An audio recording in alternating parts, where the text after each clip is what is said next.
The works of Flavius Josephus. Book 19. Containing the interval of 3 years and a half. From the departure out of Babylon to Flavius, the Roman procurator. Chapter 1.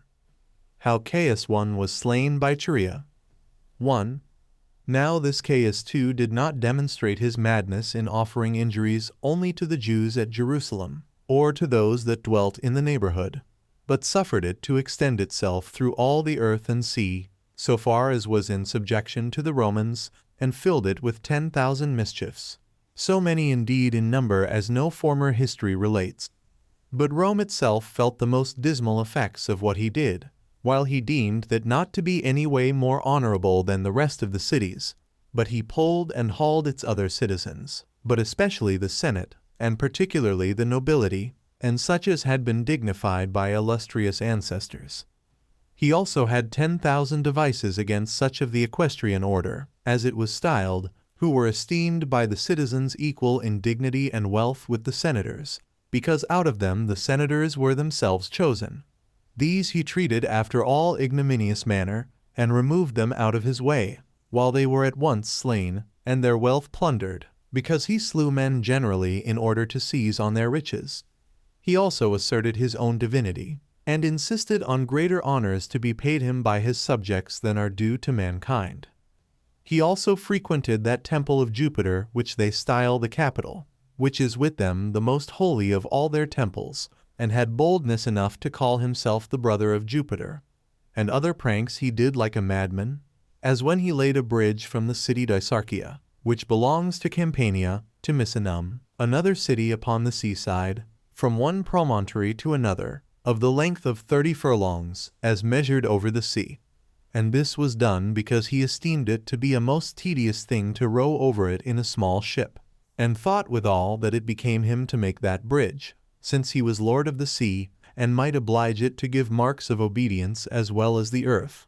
So he enclosed the whole bay within his bridge, and drove his chariot over it, and thought that, as he was a god, it was fit for him to travel over such roads as this was. Nor did he abstain from the plunder of any of the Grecian temples, and gave order that all the engravings and sculptures, and the rest of the ornaments of the statues and donations therein dedicated, should be brought to him, saying that the best things ought to be set nowhere but in the best place, and that the city of Rome was that best place. He also adorned his own house and his gardens with the curiosities brought from those temples, together with the houses he lay at when he traveled all over Italy, whence he did not scruple to give a command that the statue of Jupiter Olympius, so called because he was honored at the Olympian Games by the Greeks, which was the work of Phidias the Athenian, should be brought to Rome.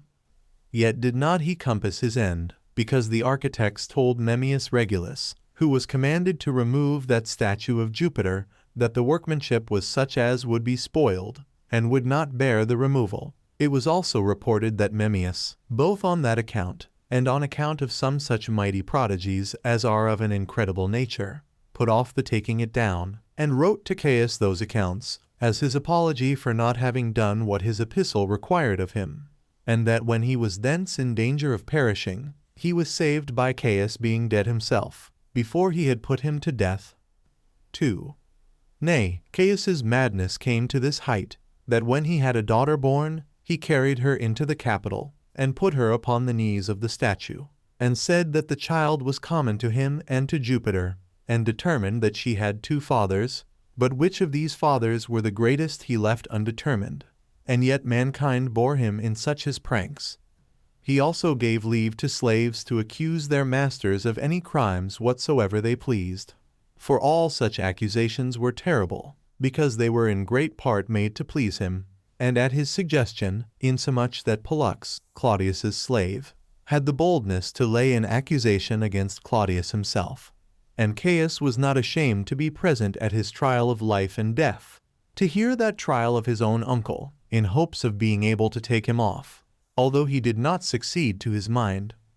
But when he had filled the whole habitable world which he governed with false accusations and miseries, and had occasioned the greatest insults of slaves against their masters, who indeed in a great measure ruled them, there were many secret plots now laid against him, some in anger, and in order for men to revenge themselves, on account of the miseries they had already undergone from him, and others made attempts upon him, in order to take him off before they should fall into such great miseries, while his death came very fortunately for the preservation of the laws of all men, and had a great influence upon the public welfare, and this happened most happily for our nation in particular, which had almost utterly perished if he had not been suddenly slain. And I confess I have a mind to give a full account of this matter particularly, because it will afford great assurance of the power of God, and great comfort to those that are under afflictions, and wise caution to those who think their happiness will never end, nor bring them at length to the most lasting miseries, if they do not conduct their lives by the principles of virtue. 3. Now there were 3 several conspiracies made in order to take off Caius, and each of these 3 were conducted by excellent persons. Aemilius Regulus, born at Corduba in Spain, got some men together, and was desirous to take Caius off, either by them or by himself. Another conspiracy there was laid by them, under the conduct of Chaerea Cassius, the tribune of the Praetorian band. Minucianus Annans was also one of great consequence among those that were prepared to oppose his tyranny. Now the several occasions of these men's several hatred and conspiracy against Caius were these. Regulus had indignation and hatred against all injustice, for he had a mind naturally angry, and bold, and free, which made him not conceal his counsels. So he communicated them to many of his friends, and to others who seemed to him persons of activity and vigor. Minucianus entered into this conspiracy, because of the injustice done to Lepidus his particular friend, and one of the best character of all the citizens, whom Caius had slain, as also because he was afraid of himself, since Caius's wrath tended to the slaughter of all alike. And for Chaerea he came in, because he thought it a deed worthy of a free ingenuous man to kill Caius, and was ashamed of the reproaches he lay under from Caius, as though he were a coward, as also because he was himself in danger every day from his friendship with him, and the observance he paid him.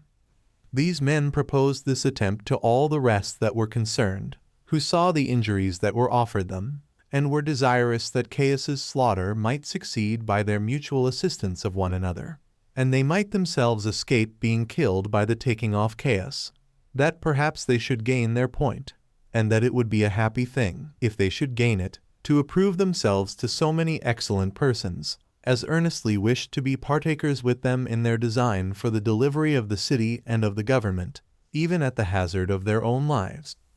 But still Chaerea was the most zealous of them all, both out of a desire of getting himself the greatest name, and also by reason of his access to Caius's presence with less danger, because he was tribune, and could therefore the more easily kill him. 4. Now at this time came on the horse races Circensian games, the view of which games was eagerly desired by the people of Rome, for they come with great alacrity into the hippodrome circus at such times, and petition their emperors, in great multitudes, for what they stand in need of, who usually did not think fit to deny them their requests, but readily and gratefully granted them. Accordingly, they most importunately desired that Caius would now ease them in their tributes, and abate somewhat of the rigor of their taxes imposed upon them. But he would not hear their petition, and when their clamors increased, he sent soldiers some one way and some another, and gave order that they should lay hold on those that made the clamors, and without any more ado bring them out, and put them to death. These were Caius's commands, and those who were commanded executed the same, and the number of those who were slain on this occasion was very great. Now the people saw this, and bore it so far, that they left off clamoring, because they saw with their own eyes that this petition to be relieved, as to the payment of their money, brought immediate death upon them. These things made Chaerea more resolute to go on with his plot, in order to put an end to this barbarity of Caius against men. He then at several times thought to fall upon Caius, even as he was feasting.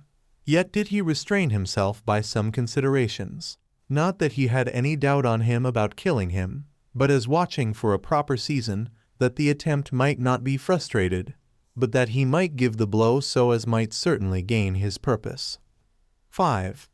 Chaerea had been in the army a long time, yet was he not pleased with conversing so much with Caius. But Caius had set him to require the tributes and other dues, which, when not paid in due time, were forfeited to Caesar's treasury. And he had made some delays in requiring them, because those burdens had been doubled, and had rather indulged his own mild disposition than performed Caius's command. Nay, indeed, he provoked Caius to anger by his sparing men, and pitying the hard fortunes of those from whom he demanded the taxes. And Caius upbraided him with his sloth and effeminacy in being so long about collecting the taxes. And indeed he did not only affront him in other respects, but when he gave him the watchword of the day, to whom it was to be given by his place, he gave him feminine words, and those of a nature very reproachful. And these watchwords he gave out, as having been initiated in the secrets of certain mysteries, which he had been himself the author of. Now, although he had sometimes put on women's clothes, and had been wrapped in some embroidered garments to them belonging, and done a great many other things, in order to make the company mistake him for a woman, yet did he, by way of reproach, object the like womanish behavior to Chaerea. But when Chaerea received the watchword from him, he had indignation at it, but had greater indignation at the delivery of it to others, as being laughed at by those that received it, insomuch that his fellow tribunes made him the subject of their drollery. For they would foretell that he would bring them some of his usual watchwords when he was about to take the watchword from Caesar, and would thereby make him ridiculous, on which accounts he took the courage of assuming certain partners to him, as having just reasons for his indignation against Caius. Now there was one Pompedius, a senator, and one who had gone through almost all posts in the government, but otherwise an Epicurean, and for that reason loved to lead an inactive life. Now Timidius, an enemy of his, had informed Caius that he had used indecent reproaches against him, and he made use of Quintilia for a witness to them. A woman, she was much beloved by many that frequented the theater, and particularly by Pompedius, on account of her great beauty. Now this woman thought it a horrible thing to attest to an accusation that touched the life of her lover, which was also a lie. Timidius, however, wanted to have her brought to the torture. Caius was irritated at this reproach upon him, and commanded Chaerea, without any delay, to torture Quintilia, as he used to employ Chaerea in such bloody matters, and those that required the torture, because he thought he would do it the more barbarously, in order to avoid that imputation of effeminacy which he had laid upon him. But Quintilia, when she was brought to the rack, trod upon the foot of one of her associates, and let him know that he might be of good courage, and not be afraid of the consequence of her tortures, for that she would bear them with magnanimity. Chaerea tortured this woman after a cruel manner, unwillingly indeed, but because he could not help it. He then brought her, without being in the least moved at what she had suffered, into the presence of Caius, and that in such a state as was sad to behold. And Caius, being somewhat affected with the sight of Quintilia, who had her body miserably disordered by the pains she had undergone, freed both her and Pompedius of the crime laid to their charge. He also gave her money to make her an honorable amends, and comfort her for that maiming of her body which she had suffered, and for her glorious patience under such insufferable torments. 6. This matter sorely grieved Chaerea, as having been the cause, as far as he could, or the instrument, of those miseries to men, which seemed worthy of consolation to Caius himself. On which account he said to Clement and to Papinius, of whom Clement was general of the army, and Papinius was a tribune, To be sure, O Clement, we have no way failed in our guarding the emperor. For as to those that have made conspiracies against his government, some have been slain by our care and pains, and some have been by us tortured, and this to such a degree, that he hath himself pitied them. How great then is our virtue in submitting to conduct his armies! Clement held his peace, but showed the shame he was under in obeying Caius's orders, both by his eyes and his blushing countenance, while he thought it by no means right to accuse the emperor in express words, lest their own safety should be endangered thereby. Upon which Chaerea took courage, and spake to him without fear of the dangers that were before him, and discoursed largely of the sore calamities under which the city and the government then labored, and said, We may indeed pretend in words that Caius is the person unto whom the cause of such miseries ought to be imputed. but, in the opinion of such as are able to judge uprightly, it is I, O Clement, and this Papinius, and before us thou thyself, who bring these tortures upon the Romans, and upon all mankind. It is not done by our being subservient to the commands of Caius, but it is done by our own consent.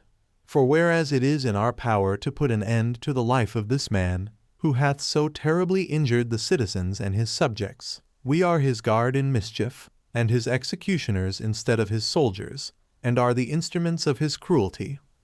We bear these weapons, not for our liberty, not for the Roman government, but only for his preservation, who hath enslaved both their bodies and their minds, and we are every day polluted with the blood that we shed, and the torments we inflict upon others. And this we do, till somebody becomes Caius's instrument in bringing the like miseries upon ourselves. Nor does he thus employ us because he hath a kindness for us, but rather because he hath a suspicion of us, as also because when abundance more have been killed, for Caius will set no bounds to his wrath, since he aims to do all, not out of regard to justice, but to his own pleasure, we shall also ourselves be exposed to his cruelty, whereas we ought to be the means of confirming the security and liberty of all, and at the same time to resolve to free ourselves from dangers. 7. Hereupon Clement openly commended Charia's intentions, but bid him hold his tongue, for that in case his words should get out among many, and such things should be spread abroad as were fit to be concealed, the plot would come to be discovered before it was executed, and they should be brought to punishment, but that they should leave all to futurity, and the hope which thence arose, that some fortunate event would come to their assistance, that, as for himself, his age would not permit him to make any attempt in that case. However, although perhaps I could suggest what may be safer than what thou, Charia, hast contrived and said, yet trow is it possible for any one to suggest what is more for thy reputation. So Clement went his way home, with deep reflections on what he had heard, and what he had himself said. Charia also was under a concern, and went quickly to Cornelius Sabinus, who was himself one of the tribunes, and whom he otherwise knew to be a worthy man, and a lover of liberty, and on that account very uneasy at the present management of public affairs, he being desirous to come immediately to the execution of what had been determined, and thinking it right for him to propose it to the other, and afraid lest Clement should discover them, and besides looking upon delays and puttings off to be the next to desisting from the enterprise. 8. But as all was agreeable to Sabinus, who had himself, equally without Charia, the same design, but had been silent for want of a person to whom he could safely communicate that design, so having now met with one, who not only promised to conceal what he heard, but who had already opened his mind to him, he was much more encouraged, and desired of Charia that no delay might be made therein. Accordingly they went to Minucianus, who was as virtuous a man, and as zealous to do glorious actions as themselves, and suspected by Caius on occasion of the slaughter of Lepidus. For Minucianus and Lepidus were intimate friends, and both in fear of the dangers that they were under. For Caius was terrible to all the great men, as appearing ready to act a mad part towards each of them in particular, and towards all of them in general, and these men were afraid of one another, while they were yet uneasy at the posture of affairs, but avoided to declare their mind and their hatred against Caius to one another, out of fear of the dangers they might be in thereby, although they perceived by other means their mutual hatred against Caius, and on that account were not averse to a mutual kindness one towards another. 9. When Minutanus and Charia had met together, and saluted one another, as they had been used on former conversations to give the upper hand to Minucianus, both on account of his eminent dignity, for he was the noblest of all the citizens, and highly commended by all men, especially when he made speeches to them, Minutanus began first, and asked Charia, what was the watchword he had received that day from Caius? For the affront which was offered Charia, in giving the watchwords, was famous over the city. But Charia made no delay so long as to reply to that question, out of the joy he had that Minucianus would have such confidence in him as to discourse with him. But do thou, said he, give me the watchword of liberty. and I return thee my thanks that thou hast so greatly encouraged me to exert myself after an extraordinary manner. Nor do I stand in need of many words to encourage me, since both thou and I are of the same mind, and partakers of the same resolutions, and this before we have conferred together. I have indeed but one sword girt on, but this one will serve us both. Come on, therefore, let us set about the work. Do thou go first, if thou hast a mind, and bid me follow thee, or else I will go first, and thou shalt assist me, and we will assist one another, and trust one another. Nor is there a necessity for even one sword to such as have a mind disposed to such works, by which mind the sword uses to be successful. I am zealous about this action, nor am I solicitous what I may myself undergo, for I cannot at leisure to consider the dangers that may come upon myself. So deeply am I troubled at the slavery our once free country is now under, and at the contempt cast upon our excellent laws, and at the destruction which hangs over all men, by the means of chaos. I wish that I may be judged by thee, and that thou mayst esteem me worthy of credit in these matters, seeing we are both of the same opinion, and there is herein no difference between us. 10. When Minucianus saw the vehemency with which Chaerea delivered himself, he gladly embraced him, and encouraged him in his bold attempt, commending him, and embracing him. So he let him go with his good wishes, and some affirm that he thereby confirmed Minucianus in the prosecution of what had been agreed among them. For as Chaerea entered into the court, the report runs, that a voice came from among the multitude to encourage him, which bid him finish what he was about, and take the opportunity that Providence afforded, and that Chaerea at first suspected that someone of the conspirators had betrayed him, and he was caught, but at length perceived that it was by way of exhortation. Whether somebody that was conscious of what he was about, gave a signal for his encouragement, or whether it was God himself, who looks upon the actions of men, that encouraged him to go on boldly in his design, is uncertain.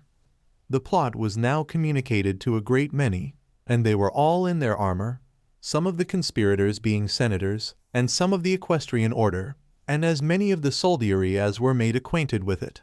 For there was not one of them who would not reckon it a part of his happiness to kill Caius, and on that account they were all very zealous in the affair, by what means soever any one could come at it, that he might not be behindhand in these virtuous designs, but might be ready with all his alacrity or power, both by words and actions, to complete this slaughter of a tyrant.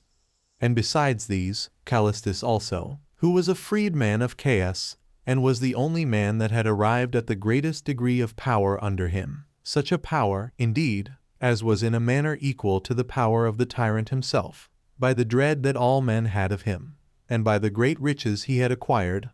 For he took bribes most plenteously, and committed injuries without bounds, and was more extravagant in the use of his power in unjust proceedings than any other. He also knew the disposition of Caius to be implacable, and never to be turned from what he had resolved on. He had withal many other reasons why he thought himself in danger, and the vastness of his wealth was not one of the least of them, on which account he privately ingratiated himself with Claudius, and transferred his courtship to him, out of this hope, that in case, upon the removal of Caius, the government should come to him, his interest in such changes should lay a foundation for his preserving his dignity under him, since he laid in beforehand a stock of merit, and did Claudius good offices in his promotion. He had also the boldness to pretend that he had been persuaded to make away with Claudius by poisoning him, but had still invented 10,000 excuses for delaying to do it. But it seems probable to me that Callistus only counterfeited this, in order to ingratiate himself with Claudius. For if Caius had been in earnest resolved to take off Claudius, he would not have admitted of Callistus's excuses. Nor would Callistus, if he had been enjoined to do such an act as was desired by Caius, have put it off. Nor if he had disobeyed those injunctions of his master, had he escaped immediate punishment, while Claudius was preserved from the madness of Caius by a certain divine providence, and Callistus pretended to such a piece of merit as he no way deserved. 11. However, the execution of Chaerea's designs was put off from day to day, by the sloth of many therein concerned. For as to Chaerea himself, he would not willingly make any delay in that execution, thinking every time a fit time for it. For frequent opportunities offered themselves, as when Caius went up to the Capitol to sacrifice for his daughter, or when he stood upon his royal palace, and threw gold and silver pieces of money among the people, he might be pushed down headlong, because the top of the palace, that looks towards the marketplace, was very high. And also when he celebrated the mysteries, which he had appointed at that time. For he was then no way secluded from the people, but solicitous to do everything carefully and decently, and was free from all suspicion that he should be then assaulted by any body. And although the gods should afford him no divine assistance to enable him to take away his life, yet had he strength himself sufficient to dispatch Caius, even without a sword. Thus was Chorea angry at his fellow conspirators, for fear they should suffer a proper opportunity to pass by. And they were themselves sensible that he had just cause to be angry at them, and that his eagerness was for their advantage.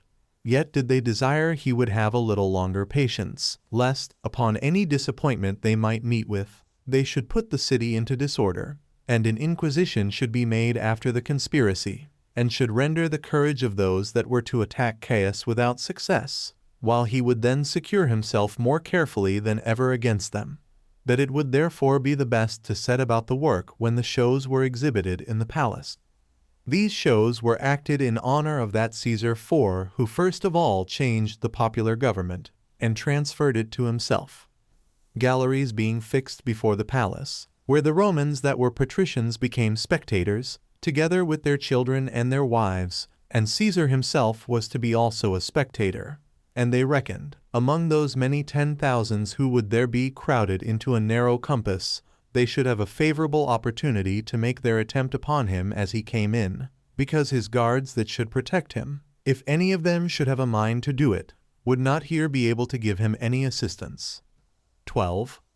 Chorea consented to this delay, and when the shows were exhibited, it was resolved to do the work the first day. But fortune, which allowed a further delay to his slaughter, was too hard for their foregoing resolution. And as 3 days of the regular times for these shows were now over, they had much ado to get the business done on the last day. Then Chorea called the conspirators together, and spake thus to them: So much time passed away without effort is a reproach to us, as delaying to go through such a virtuous design as we are engaged in. But more fatal will this delay prove if we be discovered, and the design be frustrated. For Caius will then become more cruel in his unjust proceedings. Do we not see how long we deprive all our friends of their liberty, and give Caius leave still to tyrannize over them? While we ought to have procured them security for the future, and, by laying a foundation for the happiness of others, gain to ourselves great admiration and honor for all time to come. Now, while the conspirators had nothing tolerable to say by way of contradiction, and yet did not quite relish what they were doing, but stood silent and astonished, he said further, O my brave comrades, why do we make such delays? Do not you see that this is the last day of these shows, and that Caius is about to go to sea? For he is preparing to sail to Alexandria in order to see Egypt. Is it therefore for your honor to let a man go out of your hands who is a reproach to mankind, and to permit him to go, after a pompous manner, triumphing both at land and sea? Shall not we be justly ashamed of ourselves, if we give leave to some Egyptian or other, who shall think his injuries insufferable to free men, to kill him? As for myself, I will no longer bear your stow proceedings, but will expose myself to the dangers of the enterprise this very day, and bear cheerfully whatsoever shall be the consequence of the attempt. Nor, let them be ever so great, will I put them off any longer. For, to a wise and courageous man, what can be more miserable than that, while I am alive, any one else should kill Caius, and deprive me of the honor of so virtuous an action? 13. When Chorea had spoken thus, he zealously set about the work, and inspired courage into the rest to go on with it. And they were all eager to fall to it without further delay. So he was at the palace in the morning, with his equestrian sword girt on him. For it was the custom that the tribunes should ask for the watchword with their swords on, and this was the day on which Chorea was, by custom, to receive the watchword. and the multitude were already come to the palace, to be soon enough for seeing the shows, and that in great crowds, and one tumultuously crushing another, while Caius was delighted with this eagerness of the multitude, for which reason there was no order observed in the seating men, nor was any peculiar place appointed for the senators, or for the equestrian order. But they sat at random, men and women together, and free men were mixed with the slaves. So Caius came out in a solemn manner, and offered sacrifice to Augustus Caesar, in whose honor indeed these shows were celebrated. Now it happened, upon the fall of a certain priest, that the garment of Asprenas, a senator, was filled with blood, which made Caius laugh, although this was an evident omen to Asprenas, for he was slain at the same time with Caius. It is also related that Caius was that day, contrary to his usual custom, so very affable and good-natured in his conversation, that every one of those that were present were astonished at it. After the sacrifice was over, Caius betook himself to see the shows, and sat down for that purpose, as did also the principal of his friends sit near him. Now the parts of the theatre were so fastened together, as it used to be every year, in the manner following. It had 2 doors. The one door led to the open air, the other was for going into, or going out of, the cloisters, that those within the theatre might not be thereby disturbed. But out of one gallery there went an inward passage, parted into partitions also, which led into another gallery, to give room to the combatants and to the musicians to go out as occasion served. When the multitude were set down, and Chaerea, with the other tribunes, were set down also, and the right corner of the theatre was allotted to Caesar, one Vatinius, a senator, commander of the praetorian band, asked of Flavius, one that sat by him, and was of consular dignity also, whether he had heard anything of news or not, but took care that nobody should hear what he said. And when Flavius replied that he had heard no news, "Know then," said Vatinius, "that the game of the slaughter of tyrants is to be played this dave." But Flavius replied, "O brave comrade, hold thy peace, lest some other of the Achaeans hear thy tale." And as there was abundance of autumnal fruit thrown among the spectators, and a great number of birds, that were of great value to such as possessed them, on account of their rareness, Caius was pleased with the birds fighting for the fruits, and with the violence wherewith the spectators seized upon them. And here he perceived 2 prodigies that happened there. For an actor was introduced, by whom a leader of robbers was crucified, and the pantomime brought in a play called Cinyras, wherein he himself was to be slain, as well as his daughter Mirha, and wherein a great deal of fictitious blood was shed, both about him that was crucified, and also about Cinyras. It was also confessed that this was the same day wherein Pausanias, a friend of Philip, the son of Amyntas, who was king of Macedonia, slew him, as he was entering into the theatre. And now Caius was in doubt whether he should tarry to the end of the shows, because it was the last day, or whether he should not go first to the bath, and to dinner, and then return and sit down as before. Hereupon Minucianus, who sat over Caius, and was afraid that the opportunity should fail them, got up, because he saw Chaerea was already gone out, and made haste out, to confirm him in his resolution. But Caius took hold of his garment, in an obliging way, and said to him, "O brave man, whither art thou going?" Whereupon, out of reverence to Caesar, as it seemed, he sat down again. But his fear prevailed over him, and in a little time he got up again, and then Caius did no way oppose his going out, as thinking that he went out to perform some necessities of nature. And Asprenas, who was one of the confederates, persuaded Caius to go out to the bath, and to dinner, and then to come in again, as desirous that what had been resolved on might be brought to a conclusion immediately. 14. So Chaerea's associates placed themselves in order, as the time would permit them, and they were obliged to labor hard, that the place which was appointed them should not be left by them. But they had an indignation at the tediousness of the delays, and that what they were about should be put off any longer, for it was already about the 9th 5 hour of the day, and Chaerea, upon Caius's tarrying so long, had a great mind to go in, and fall upon him in his seat, although he foresaw that this could not be done without much bloodshed, both of the senators, and of those of the equestrian order that were present. And although he knew this must happen, yet had he a great mind to do so. as thinking it a right thing to procure security and freedom to all, at the expense of such as might perish at the same time. And as they were just going back into the entrance to the theater, word was brought them that Caius was arisen, whereby a tumult was made.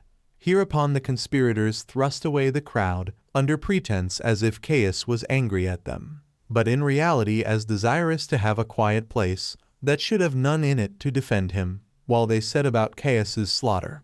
Now Claudius, his uncle, was gone out before, and Marcus Vinicius his sister's husband, as also Valerius of Asia, whom though they had had such a mind to put out of their places, the reverence to their dignity hindered them so to do. Then followed Caius, with Paulus Aruntius. And because Caius was now gotten within the palace, he left the direct road, along which those his servants stood that were in waiting, and by which road Claudius had gone out before. Caius turned aside into a private narrow passage, in order to go to the place for bathing, as also in order to take a view of the boys that came out of Asia, who were sent thence, partly to sing hymns in these mysteries which were now celebrated, and partly to dance in the Pyrrhic way of dancing upon the theatres. So Chaerea met him, and asked him for the watchword. Upon Caius's giving him one of his ridiculous words, he immediately reproached him, and drew his sword, and gave him a terrible stroke with it. Yet was not this stroke mortal. And although there be those that say it was so contrived on purpose by Chaerea, that Caius should not be killed at one blow, but should be punished more severely by a multitude of wounds, yet does this story appear to me incredible, because the fear men are under in such actions does not allow them to use their reason. And if Chaerea was of that mind, I esteem him the greatest of all fools, in pleasing himself in his spite against Caius, rather than immediately procuring safety to himself and to his confederates from the dangers they were in, because there might many things still happen for helping Caius's escape, if he had not already given up the ghost.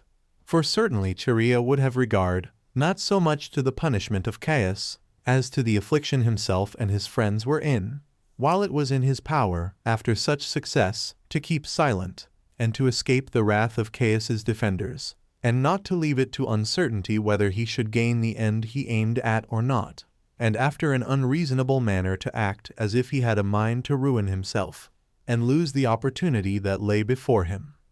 But everybody may guess as he please about this matter. However, Caius was staggered with the pain that the blow gave him, for the stroke of the sword falling in the middle, between the shoulder and the neck, was hindered by the first bone of the breast from proceeding any further. Nor did he either cry out, in such astonishment was he, nor did he call out for any of his friends, whether it were that he had no confidence in them, or that his mind was otherwise disordered. But he groaned under the pain he endured, and presently went forward and fled. When Cornelius Sabinus, who was already prepared in his mind so to do, thrust him down upon his knee, where many of them stood round about him, and struck him with their swords. And they cried out, and encouraged one another all at once to strike him again. But all agree that Aquila gave him the finishing stroke, which directly killed him. But one may justly ascribe this act to Chaerea, for although many concurred in the act itself, yet was he the first contriver of it, and began long before all the rest to prepare for it, and was the first man that boldly spake of it to the rest. And upon their admission of what he said about it, he got the dispersed conspirators together. He prepared everything after a prudent manner, and by suggesting good advice, showed himself far superior to the rest, and made obliging speeches to them, insomuch that he even compelled them all to go on, who otherwise had not courage enough for that purpose. And when opportunity served to use his sword in hand, he appeared first of all ready so to do, and gave the first blow in this virtuous slaughter. He also brought Caius easily into the power of the rest, and almost killed him himself, insomuch that it is but just to ascribe all that the rest did to the advice, and bravery, and labors of the hands of Chaerea. 15. Thus did Caius come to his end, and lay dead, by the many wounds which had been given him. Now Chaerea and his associates, upon Caius's slaughter, saw that it was impossible for them to save themselves, if they should all go the same way, partly on account of the astonishment they were under. For it was no small danger they had incurred by killing an emperor, who was honored and loved by the madness of the people, especially when the soldiers were likely to make a bloody inquiry after his murderers. The passages also were narrow wherein the work was done, which were also crowded with a great multitude of Caius's attendants, and of such of the soldiers as were of the emperor's guard that day.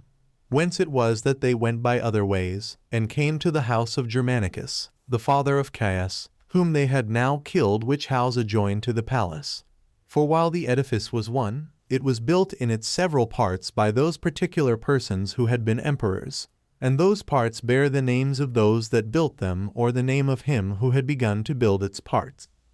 So they got away from the insults of the multitude, and then were for the present out of danger, that is, so long as the misfortune which had overtaken the emperor was not known.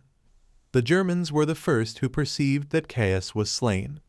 These Germans were Caius's guard, and carried the name of the country whence they were chosen, and composed the Celtic legion. The men of that country are naturally passionate, which is commonly the temper of some other of the barbarous nations also, as being not used to consider much about what they do. They are of robust bodies, and fall upon their enemies as soon as ever they are attacked by them, and which way soever they go, they perform great exploits. When, therefore, these German guards understood that Caius was slain, they were very sorry for it, because they did not use their reason in judging about public affairs, but measured all by the advantages themselves received, Caius being beloved by them because of the money he gave them, by which he had purchased their kindness to him. So they drew their swords, and Sabinus led them on. He was one of the tribunes, not by the means of the virtuous actions of his progenitors, for he had been a gladiator, but he had obtained that post in the army by his having a robust body. So these Germans marched along the houses in quest of Caesar's murderers, and cut Asprenas to pieces, because he was the first man they fell upon, and whose garment it was that the blood of the sacrifices stained, as I have said already, and which foretold that this his meeting the soldiers would not be for his good.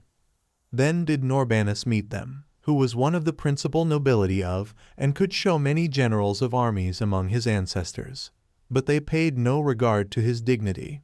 Yet was he of such great strength, that he wrested the sword of the first of those that assaulted him out of his hands, and appeared plainly not to be willing to die without a struggle for his life, until he was surrounded by a great number of assailants, and died by the multitude of the wounds which they gave him. The third man was Antaeus, a senator, and a few others with him. He did not meet with these Germans by chance, as the rest did before, but came to show his hatred to Caius, and because he loved to see Caius lie dead with his own eyes, and took a pleasure in that sight. For Caius had banished Antaeus's father, who was of the same name with himself, and being not satisfied with that, he sent out his soldiers, and slew him. So he was come to rejoice at the sight of him, now he was dead. But as the house was now all in a tumult, when he was aiming to hide himself, he could not escape that accurate search which the Germans made, while they barbarously slew those that were guilty, and those that were not guilty, and this equally also. And thus were these 3 persons slain. 16. But when the rumor that Caius was slain reached the theater, they were astonished at it, and could not believe it. Even some that entertained his destruction with great pleasure, and were more desirous of its happening than almost any other faction that could come to them, were under such a fear that they could not believe it. There were also those who greatly distrusted it, because they were unwilling that any such thing should come to Caius, nor could believe it, though it were ever so true, because they thought no man could possibly so much power as to kill Caius. These were the women, and the children, and the slaves, and some of the soldiery. This last sort had taken his pay, and in a manner tyrannized with him, and had abused the best of the citizens, in being subservient to his unjust commands, in order to gain honors and advantages to themselves. But for the women and the youth, they had been inveigled with shows, and the fighting of the gladiators, and certain distributions of flesh meat among them, which things them pretense were designed for the pleasing of multitude, but in reality to satiate the barbarous cruelty and madness of Caius. The slaves also were sorry, because they were by Caius allowed to accuse and to despise their masters, and they could have recourse to his assistance when they had unjustly affronted them. For he was very easy in believing them against their masters, even when they the city accused them falsely. And if they would discover what money their masters had, they might soon obtain both riches and liberty, as the rewards of their accusations, because the reward of these informers was the 1/8 part of the criminal's substance.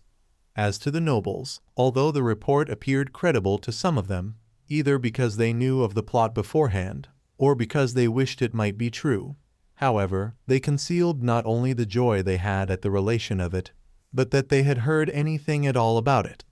These last acted so out of the fear they had, that if the report proved false, they should be punished, for having so soon let men know their minds. But those that knew Caius was dead, because they were partners with the conspirators, they concealed all still more cautiously, as not knowing one another's minds, and fearing lest they should speak of it to some of those to whom the continuance of tyranny was advantageous, and if Caius should prove to be alive, they might be informed against and punished. And another report went about, that although Caius had been wounded indeed, yet was not he dead, but alive still, and under the physician's hands. Nor was any one looked upon by another as faithful enough to be trusted, and to whom any one would open his mind. For he was either a friend to Caius, and therefore suspected to favor his tyranny, or he was one that hated him, who therefore might be suspected to deserve the less credit, because of his ill will to him. Nay, it was said by some, and this indeed it was that deprived the nobility of their hopes, and made them sad, that Caius was in a condition to despise the dangers he had been in, and took no care of healing his wounds, but was gotten away into the marketplace, and, bloody as he was making an harangue to the people. And these were the conjectural reports of those that were so unreasonable as to endeavor to raise tumults, which they turned different ways, according to the opinions of the bearers. Yet did they not leave their seats, for fear of being accused, if they should go out before the rest. For they should not be sentenced according to the real intention with which they went out, but according to the supposals of the accusers and of the judges. 17. But now a multitude of Germans had surrounded the theater with their swords drawn.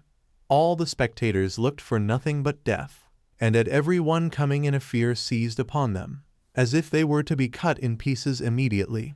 And in great distress they were, as neither having courage enough to go out of the theater, nor believing themselves safe from dangers if they tarried there. And when the Germans came upon them, the cry was so great, that the theater rang again with the entreaties of the spectators to the soldiers, pleading that they were entirely ignorant of everything that related to such seditious contrivances, and that if there were any sedition raised, they knew nothing of it. They therefore begged that they would spare them, and not punish those that had not the least hand in such bold crimes as belonged to other persons, while they neglected to search after such as had really done whatsoever it be that hath been done. Thus did these people appeal to God, and deplore their infelicity with shedding of tears, and beating their faces, and said everything that the most imminent danger and the utmost concern for their lives could dictate to them. This brake the fury of the soldiers, and made them repent of what they minded to do to the spectators, which would have been the greatest instance of cruelty. And so it appeared to even these savages, when they had once fixed the heads of those that were slain with asprinas upon the altar, at which sight the spectators were sorely afflicted, both upon the consideration of the dignity of the persons, and out of a commiseration of their sufferings. Nay, indeed, they were almost in as great disorder at the prospect of the danger themselves were in, seeing it was still uncertain whether they should entirely escape the like calamity. Whence it was that such as thoroughly and justly hated Caius could yet no way enjoy the pleasure of his death, because they were themselves in jeopardy of perishing together with him, nor had they hitherto any firm assurance of surviving. 18. There was at this time one Euaristus Aruntius, a public crier in the market, and therefore of a strong and audible voice, who vied in wealth with the richest of the Romans, and was able to do what he pleased in the city, both then and afterward. This man put himself into the most mournful habit he could, although he had a greater hatred against Caius than anyone else. His fear and his wise contrivance to gain his safety taught him so to do, and prevailed over his present pleasure. So he put on such a mournful dress as he would have done had he lost his dearest friends in the world. This man came into the theater, and informed them of the death of Caius, and by this means put an end to that state of ignorance the men had been in. Aruntius also went round about the pillars, and called out to the Germans, as did the tribunes with him, bidding them put up their swords, and telling them that Caius was dead. And this proclamation it was plainly which saved those that were collected together in the theater, and all the rest who any way met the Germans.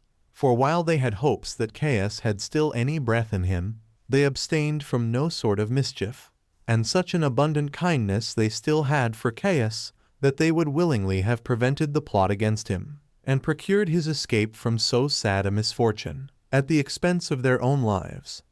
But they now left off the warm zeal they had to punish his enemies. Now they were fully satisfied that Caius was dead, because it was now in vain for them to show their zeal and kindness to him, when he who should reward them was perished. They were also afraid that they should be punished by the Senate, if they should go on in doing such injuries. That is, in case the authority of the supreme governor should revert to them. And thus at length a stop was put, though not without difficulty, to that rage which possessed the Germans on account of Caius's death. 19. But Chaerea was so much afraid for Minucianus, lest he should light upon the Germans now they were in their fury, that he went and spake to every one of the soldiers, and prayed them to take care of his preservation, and made himself great inquiry about him, lest he should have been slain. And for Clement, he let Minucianus go when he was brought to him, and, with many other of the senators, affirmed the action was right, and commended the virtue of those that contrived it, and had courage enough to execute it, and said that tyrants do indeed please themselves and look big for a while, upon having the power to act unjustly, but do not however go happily out of the world, because they are hated by the virtuous, and that Caius, together with all his unhappiness, was become a conspirator against himself, before these other men who attacked him did so, and by becoming intolerable, in setting aside the wise provision the laws had made, taught his dearest friends to treat him as an enemy, insomuch that although in common discourse these conspirators were those that slew Caius, yet that, in reality, he lies now dead as perishing by his own self. 20. Now by this time the people in the theater were arisen from their seats, and those that were within made a very great disturbance, the cause of which was this, that the spectators were too hasty in getting away.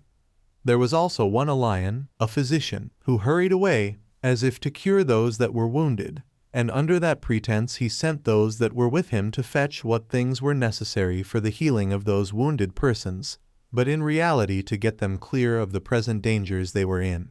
Now the Senate, during this interval, had met, and the people also assembled together in the accustomed form, and were both employed in searching after the murderers of Caius. The people did it very zealously, but the Senate in appearance only, for there was present Valerius of Asia, one that had been consul. This man went to the people, as they were in disorder, and very uneasy that they could not yet discover who they were that had murdered the emperor. He was then earnestly asked by them all who it was that had done it. He replied, I wish I had been the man. The consuls 7 also published an edict, wherein they accused Caius, and gave order to the people then got together, and to the soldiers, to go home, and gave the people hopes of the abatement of the oppressions they lay under, and promised the soldiers, if they lay quiet as they used to do, and would not go abroad to do mischief unjustly, that they would bestow rewards upon them. For there was reason to fear lest the city might suffer harm by their wild and ungovernable behavior, if they should once betake themselves to spoil the citizens, or plunder the temples. And now the whole multitude of the senators were assembled together, and especially those that had conspired to take away the life of Caius, who put on at this time an air of great assurance, and appeared with great magnanimity, as if the administration of the public affairs were already devolved upon them. Chapter 2. How the senators determined to restore the democracy, but the soldiers were for preserving the monarchy, concerning the slaughter of Caius's wife and daughter. A character of Caius's morals. 1. When the public affairs were in this posture, Claudius was on the sudden hurried away out of his house, for the soldiers had a meeting together. And when they had debated about what was to be done, they saw that a democracy was incapable of managing such a vast weight of public affairs, and that if it should be set up, it would not be for their advantage. And in case any one of those already in the government should obtain the supreme power, it would in all respects be to their grief, if they were not assisting to him in this advancement, that it would therefore be right for them, while the public affairs were unsettled, to choose Claudius emperor, who was uncle to the deceased Caius, and of a superior dignity and worth to every one of those that were assembled together in the Senate, both on account of the virtues of his ancestors, and of the learning he had acquired in his education, and who, if once settled in the empire, would reward them according to their deserts, and bestow largesses upon them. These were their consultations, and they executed the same immediately. Claudius was therefore seized upon suddenly by the soldiery. But Caenis sent in Saturnines, although he understood that Claudius was seized, and that he intended to claim the government, unwillingly indeed in appearance, but in reality by his own free consent, stood up in the Senate, and, without being dismayed, made an exhortatory oration to them, and such a one indeed as was fit for men of freedom and generosity, and spake thus. 2. Although it be a thing incredible, O Romans, because of the great length of time, that so unexpected an event hath happened, yet are we now in possession of liberty. How long indeed this will last is uncertain, and lies at the disposal of the gods, whose grant it is, yet such it is as is sufficient to make us rejoice, and be happy for the present, although we may soon be deprived of it. For 1 hour is sufficient to those that are exercised in virtue, wherein we may live with a mind accountable only to ourselves, in our own country, now free, and governed by such laws as this country once flourished under. As for myself, I cannot remember our former time of liberty, as being born after it was gone, but I am beyond measure filled with joy at the thoughts of our present freedom. I also esteem those that were born and bred up in that our former liberty happy men, and that those men are worthy of no less esteem than the gods themselves who have given us a taste of it in this age. And I heartily wish that this quiet enjoyment of it, which we have at present, might continue to all ages. However, this single day may suffice for our youth, as well as for us that are in years. It will seem an age to our old men, if they might die during its happy duration. It may also be for the instruction of the younger sort, what kind of virtue those men, from whose loins we are derived, were exercised in. As for ourselves, our business is, during the space of time, to live virtuously, than which nothing can be more to our advantage, which course of virtue it is alone that can preserve our liberty. For as to our ancient state, I have heard of it by the relations of others, but as to our later state, during my lifetime, I have known it by experience, and learned thereby what mischiefs tyrannies have brought upon this commonwealth, discouraging all virtue, and depriving persons of magnanimity of their liberty, and proving the teachers of flattery and slavish fear, because it leaves the public administration not to be governed by wise laws, but by the humor of those that govern. For since Julius Caesar took it into his head to dissolve our democracy, and, by overbearing the regular system of our laws, to bring disorders into our administration, and to get above right and justice, and to be a slave to his own inclinations, there is no kind of misery but what hath tended to the subversion of this city, while all those that have succeeded him have striven one with another to overthrow the ancient laws of their country, and have left it destitute of such citizens as were of generous principles, because they thought it tended to their safety to have vicious men to converse withal, and not only to break the spirits of those that were best esteemed for their virtue, but to resolve upon their utter destruction.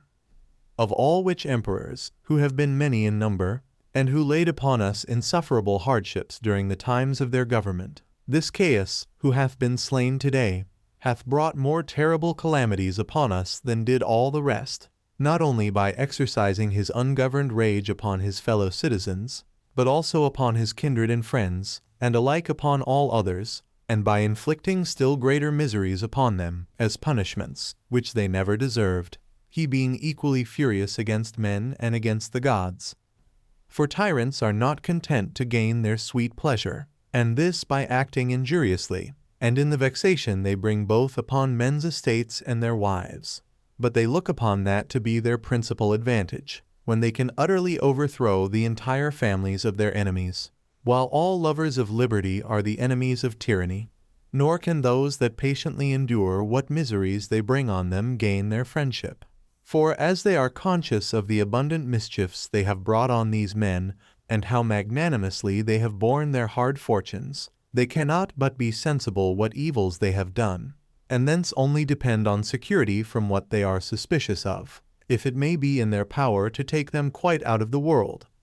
Since, then, we are now gotten clear of such great misfortunes, and are only accountable to one another, which form of government affords us the best assurance of our present concord, and promises us the best security from evil designs, and will be most for our own glory in settling the city in good order, you ought, every one of you in particular, to make provision for his own, and in general for the public utility.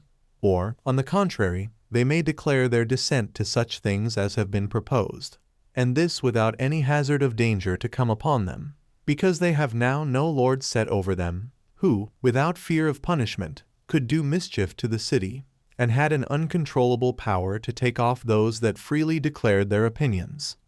Nor has anything so much contributed to this increase of tyranny of late as sloth, and a timorous forbearance of contradicting the emperor's will. While men had an over-great inclination to the sweetness of peace, and had learned to live like slaves, and as many of us as either heard of intolerable calamities that happened at a distance from us, or saw the miseries that were near us, out of the dread of dying virtuously, endured a death joined with the utmost infamy. We ought, then, in the first place, to decree the greatest honors we are able to those that have taken off the tyrant, especially to Cherea Cassius. For this one man, with the assistance of the gods, hath, by his counsel and by his actions, been the procurer of our liberty. Nor ought we to forget him now we have recovered our liberty, who, under the foregoing tyranny, took counsel beforehand, and beforehand hazarded himself for our liberties, but ought to decree him proper honors, and thereby freely declare that he from the beginning acted with our approbation. And certainly it is a very excellent thing, and what becomes free men, to requite their benefactors, as this man hath been a benefactor to us all, though not at all like Cassius and Brutus, who slew Caius Julius Caesar. For those men laid the foundations of sedition and civil wars in our city. But this man, together with his slaughter of the tyrant, hath set our city free from all those sad miseries which arose from the tyranny. 8. 3. And this was the purport of Sentius's oration. 9. Which was received with pleasure by the senators, and by as many of the equestrian order as were present. And now one Trebellius Maximus rose up hastily, and took off Sentius's finger a ring, which had a stone, with the image of Caius engraven upon it, and which, in his zeal in speaking, and his earnestness in doing what he was about, as it was supposed, he had forgotten to take off himself. This sculpture was broken immediately, but as it was now far in the night, Cherea demanded of the consuls the watchword, who gave him this word, liberty. These facts were the subjects of admiration to themselves, and almost incredible, for it was 100 years since the democracy had been laid aside, when this giving the watchword returned to the consuls. For before the city was subject to tyrants, they were the commanders of the soldiers. But when Cherea had received that watchword, he delivered it to those who were on the Senate's side, which were 4 regiments, who esteemed the government without emperors to be preferable to tyranny. So these went away with their tribunes. The people also now departed very joyful, full of hope and of courage, as having recovered their former democracy, and were no longer under an emperor, and Cherea was in very great esteem with them. 4. And now Cherea was very uneasy that Caius's daughter and wife were still alive, and that all his family did not perish with him, since whosoever was left of them must be left for the ruin of the city and of the laws. Moreover, in order to finish this matter with the utmost zeal, and in order to satisfy his hatred of Caius, he sent Julius Lupus, one of the tribunes, to kill Caius's wife and daughter. They proposed this office to Lupus as to a kinsman of Clement, that he might be so far a partaker of this murder of the tyrant, and might rejoice in the virtue of having assisted his fellow citizens, and that he might appear to have been a partaker with those that were first in their designs against him. Yet did this action appear to some of the conspirators to be too cruel, as to this using such severity to a woman, because Caius did more indulge his own ill nature than use her advice in all that he did. From which ill nature it was that the city was in so desperate a condition with the miseries that were brought on it, and the flower of the city was destroyed. But others accused her of giving her consent to these things. Nay, they ascribed all that Caius had done to her as the cause of it, and said she had given a potion to Caius, which had made him obnoxious to her, and had tied him down to love her by such evil methods, insomuch that she, having rendered him distracted, was become the author of all the mischiefs that had befallen the Romans, and that habitable world which was subject to them, so that at length it was determined that she must die. Nor could those of the contrary opinion at all prevail to have her saved, and Lupus was sent accordingly. Nor was there any delay made in executing what he went about, but he was subservient to those that sent him on the first opportunity, as desirous to be no way blamable in what might be done for the advantage of the people. So when he was come into the palace, he found Caesonia, who was Caius's wife, lying by her husband's dead body, which also lay down on the ground, and destitute of all such things as the law allows to the dead, and all over herself besmeared with the blood of her husband's wounds, and bewailing the great affliction she was under, her daughter lying by her also. And nothing else was heard in these her circumstances but her complaint of Caius, as if he had not regarded what she had often told him of beforehand, which words of hers were taken in a different sense even at that time, and are now esteemed equally ambiguous by those that hear of them, and are still interpreted according to the different inclinations of people. Now some said that the words denoted that she had advised him to leave off his mad behavior and his barbarous cruelty to the citizens, and to govern the public with moderation and virtue, lest he should perish by the same way, upon their using him as he had used them. But some said that as certain words had passed concerning the conspirators, she desired Caius to make no delay, but immediately to put them all to death, and this whether they were guilty or not, and that thereby he would be out of the fear of any danger, and that this was what she reproached him for, when she advised him so to do, but he was too slow and tender in the matter. And this was what Caesonia said, and what the opinions of men were about it. But when she saw Lupus approach, she showed him Caius's dead body, and persuaded him to come nearer, with lamentation and tears, and as she perceived that Lupus was in disorder, and approached her in order to execute some design disagreeable to himself, she was well aware for what purpose he came, and stretched out her naked throat, and that very cheerfully to him, bewailing her case, like one that utterly despaired of her life, and bidding him not to boggle at finishing the tragedy they had resolved upon relating to her. So she boldly received her death's wound at the hand of Lupus, as did the daughter after her. So Lupus made haste to inform Chaerea of what he had done. 5. This was the end of Caius, after he had reigned 4 years, within 4 months. He was, even before he came to be emperor, ill-natured, and one that had arrived at the utmost pitch of wickedness, a slave to his pleasures, and a lover of calumny, greatly affected by every terrible accident, and on that account of a very murderous disposition where he durst show it. He enjoyed his exorbitant power to this only purpose, to injure those who least deserved it, with unreasonable insolence, and got his wealth by murder and injustice. He labored to appear above regarding either what was divine or agreeable to the laws, but was a slave to the commendations of the populace, and whatsoever the laws determined to be shameful and punished, that he esteemed more honorable than what was virtuous. He was unmindful of his friends, how intimate soever, and though they were persons of the highest character, and if he was once angry at any of them, he would inflict punishment upon them on the smallest occasions, and esteemed every man that endeavored to lead a virtuous life his enemy. And whatsoever he commanded, he would not admit of any contradiction to his inclinations. Whence it was that he had criminal conversation with his own sister. 10. From which occasion chiefly it was also that a bitter hatred first sprang up against him among the citizens, that sort of incest not having been known of a long time, and so this provoked men to distrust him, and to hate him that was guilty of it.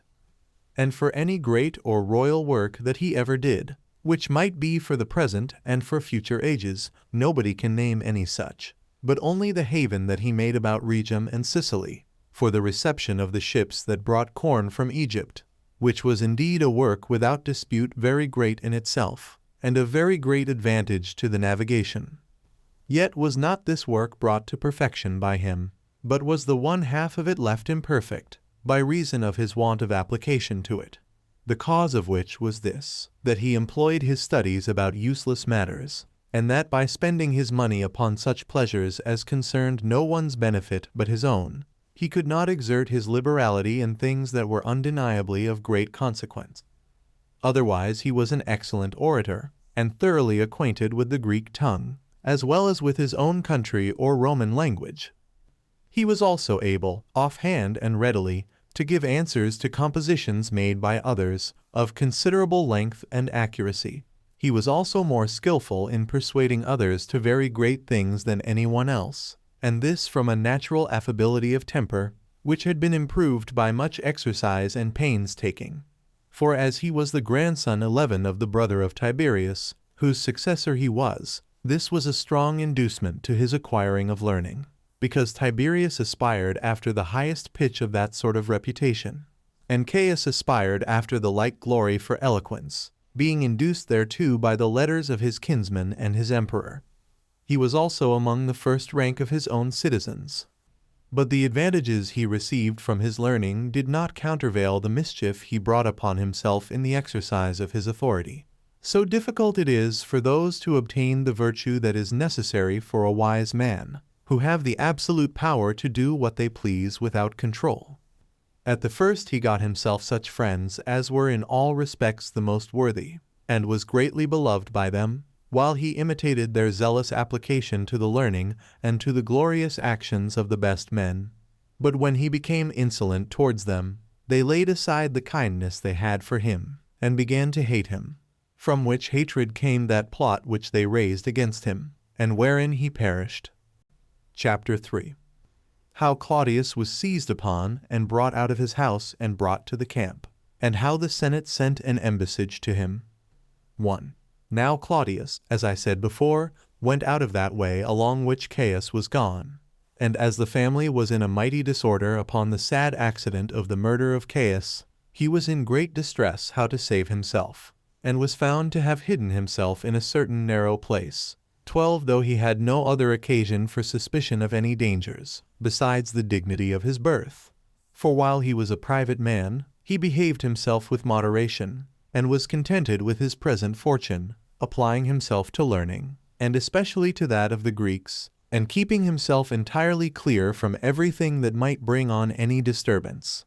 But as at this time the multitude were under a consternation, and the whole palace was full of the soldiers' madness, and the very emperor's guards seemed under the like fear and disorder with private persons, the band called Praetorian, which was the purest part of the army, was in consultation what was to be done at this juncture. Now all those that were at this consultation had little regard to the punishment Caius had suffered, because he justly deserved such his fortune. But they were rather considering their own circumstances, how they might take the best care of themselves, especially while the Germans were busy in punishing the murderers of Caius, which yet was rather done to gratify their own savage temper than for the good of the public. All which things disturbed Claudius, who was afraid of his own safety, and this particularly because he saw the heads of Asprenas and his partners carried about. His station had been on a certain elevated place, whither a few steps led him, and whither he had retired in the dark by himself.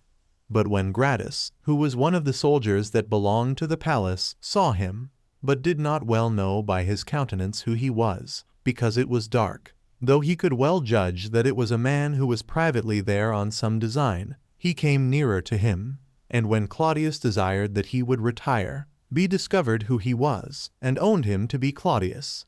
So he said to his followers, "This is a Germanicus. 12 come on, let us choose him for our emperor." But when Claudius saw they were making preparations for taking him away by force, and was afraid they would kill him, as they had killed Caius. He besought them to spare him, putting them in mind how quietly he had demeaned himself, and that he was unacquainted with what had been done.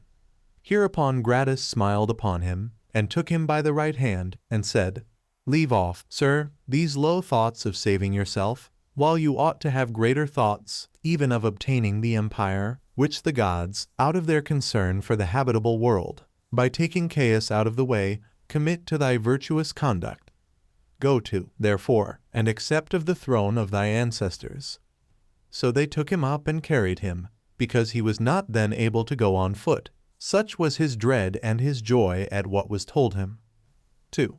Now there was already gathered together about Gratus a great number of the guards, and when they saw Claudius carried off, they looked with a sad countenance, as supposing that he was carried to execution for the mischiefs that had been lately done, while yet they thought him a man who never meddled with public affairs all his life long, and one that had met with no contemptible dangers under the reign of Caius. And some of them thought it reasonable that the consuls should take cognizance of these matters. And as still more and more of the soldiery got together, the crowd about him ran away, and Claudius could hardly go on. His body was then so weak. And those who carried his sedan, upon an inquiry that was made about his being carried off, ran away and saved themselves, as despairing of their lord's preservation. But when they were come into the large court of the palace, which, as the report goes about it, was inhabited first of all the parts of the city of Rome, and had just reached the public treasury, many more soldiers came about him, as glad to see Claudius's face, and thought it exceeding right to make him emperor, on account of their kindness for Germanicus, who was his brother, and had left behind him a vast reputation among all that were acquainted with him. They reflected also on the covetous temper of the leading men of the Senate, and what great errors they had been guilty of when the Senate had the government formerly. They also considered the impossibility of such an undertaking, as also what dangers they should be in, if the government should come to a single person, and that such a one should possess it as they had no hand in advancing, and not to Claudius, who would take it as their grant, and as gained by their good will to him, and would remember the favors they had done him, and would make them a sufficient recompense for the same. 3. These were the discourses the soldiers had one with another by themselves, and they communicated them to all such as came in to them. Now those that inquired about this matter willingly embraced the invitation that was made them to join with the rest. So they carried Claudius into the camp, crowding about him as his guard, and encompassing him about, one chairman still succeeding another, that their vehement endeavors might not be hindered. But as to the populace and senators, they disagreed in their opinions. The latter were very desirous to recover their former dignity, and were zealous to get clear of the slavery that had been brought on them by the injurious treatment of the tyrants, which the present opportunity afforded them. But for the people, who were envious against them, and knew that the emperors were capable of curbing their covetous temper, and were a refuge from them, they were very glad that Claudius had been seized upon, and brought to them, and thought that if Claudius were made emperor, he would prevent a civil war, such as there was in the days of Pompey. But when the Senate knew that Claudius was brought into the camp by the soldiers, they sent to him those of their body which had the best character for their virtues, that they might inform him that he ought to do nothing by violence, in order to gain the government; that he who was a single person, one either already or hereafter to be a member of their body, ought to yield to the Senate, which consisted of so great a number, that he ought to let the law take place in the disposal of all that related to the public order, and to remember how greatly the former tyrants had afflicted their city, and what dangers both he and they had escaped under Caius, and that he ought not to hate the heavy burden of tyranny, when the injury is done by others, while he did himself wilfully treat his country after a mad and insolent manner; that if he would comply with them, and demonstrate that his firm resolution was to live quietly and virtuously, he would have the greatest honors decreed to him that a free people could bestow, and by subjecting himself to the law, would obtain this branch of commendation, that he acted like a man of virtue, both as a ruler and a subject; but that if he would act foolishly, and learn no wisdom by Caius's death, they would not permit him to go on; that a great part of the army was got together for them, with plenty of weapons, and a great number of slaves, which they could make use of.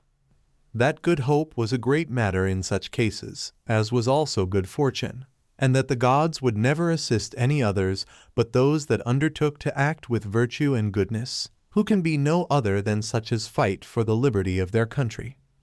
4. Now these ambassadors, Veranius and Brachus, who were both of them tribunes of the people, made this speech to Claudius, and falling down upon their knees, they begged of him that he would not throw the city into wars and misfortunes.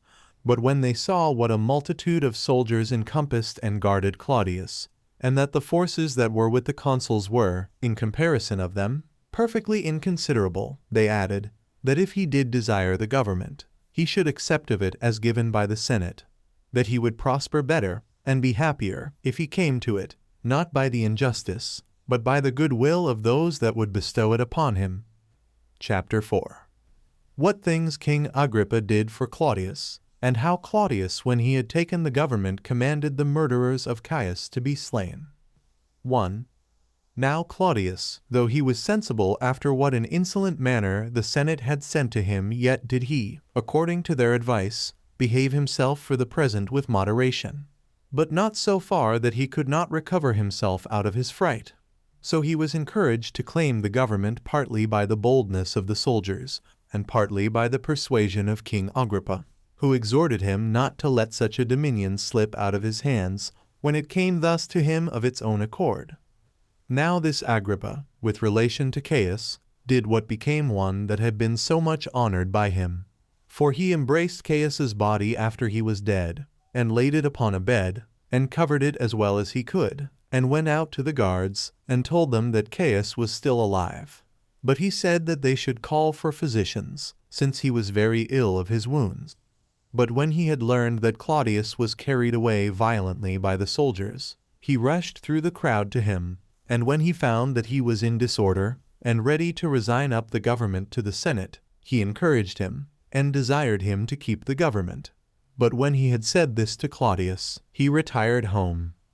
And upon the Senate sending for him, he anointed his head with ointment, as if he had lately accompanied with his wife, and had dismissed her, and then came to them. He also asked of the senators what Claudius did, who told him the present state of affairs, and then asked his opinion about the settlement of the public. He told them in words that he was ready to lose his life for the honor of the Senate, but desired them to consider what was for their advantage, without any regard to what was most agreeable to them. For that those who grasp at government will stand in need of weapons and soldiers to guard them, unless they will set up without any preparation for it, and so fall into danger.